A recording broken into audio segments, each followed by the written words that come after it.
Kenapa makan besar ni?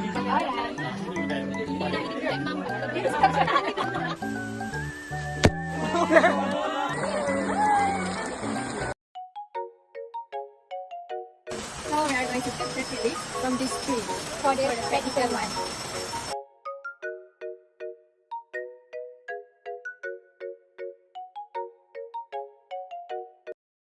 The standard deviation leaf length in each set were calculated, and the standard deviation for set 1 is 1.62, for set 2 is 1.147, and for set 3 is 0.87. Based on the table, there were differences in the mean of the length between the three sets of leaf, that is 60.41 and for set 1, 60.7 for set 2, and 14.5 for set 3. The standard deviation leaf width in each set were calculated, and the standard deviation for set 1 is 0.428, for set 2 is 0.434, and for set 3 is 0.33.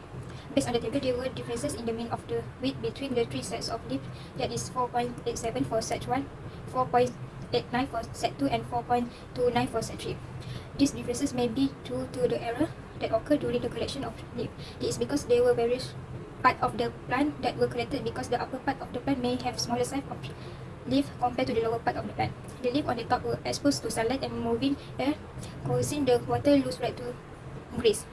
That is the reason why the leaves are smaller in size. However, the leaf on the lower part were bigger in order to capture more of the partially filtered sunlight, and due to the environment being shady and moist, the water loose rate is lower compared to the leaf on the upper part.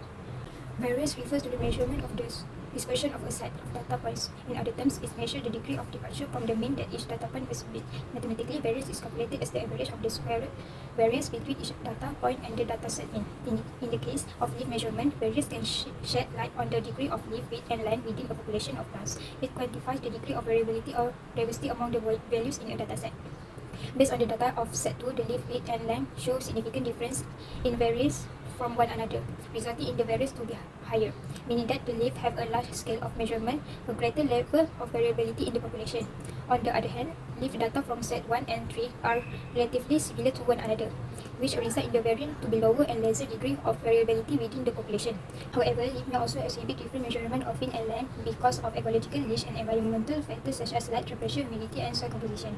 Also, it is caused by genetic variation, developmental processes, and adaptation. Net standard deviation is another statistical measure that computes the dispersion of data points in a dataset. Indicates the measurement of average data point derived from the mean, plus it is calculated as the square root of the variance. Different sets of measurement for leaf width and length are required because leaf morphology is important in determining the plant's adaptation to varied climatic circumstances and ecological niche. Also, able to accurately represent the unique traits, form, size, and functional element of leaf. This technique is needed to guarantee correctness and allow for efficient analysis and comparison. So hello everyone, you already arrived at our quadrant site. Yay!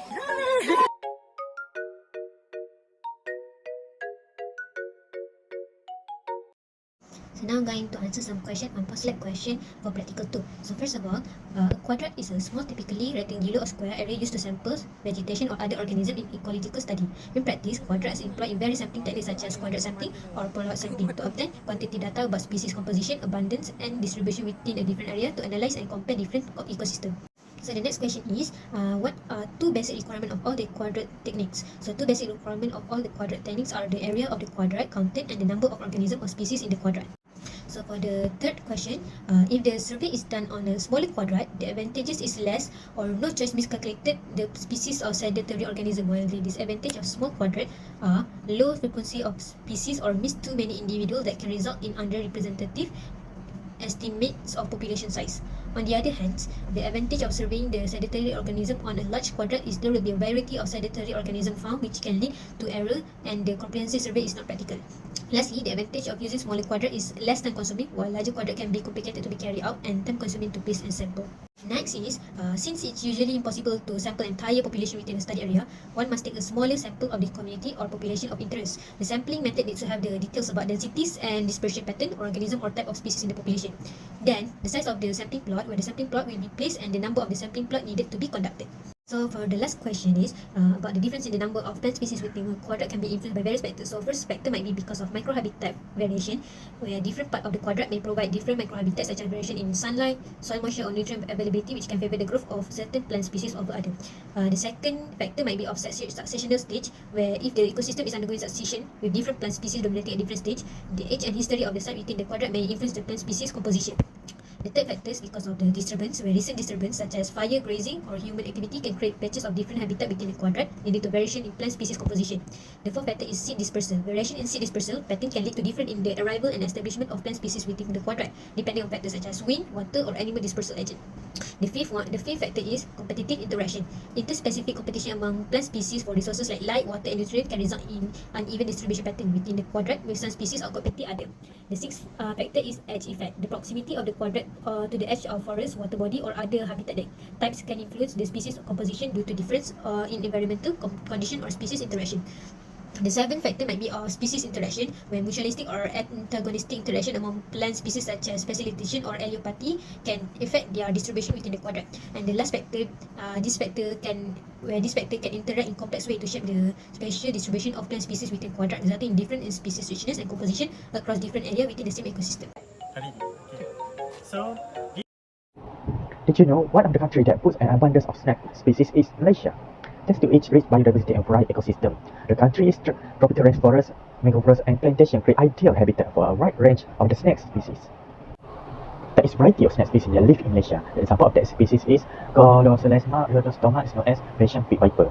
Najachiotria is known as monoclad cobra. Trimerosaurus purpura maculatus is known as shore pit viper.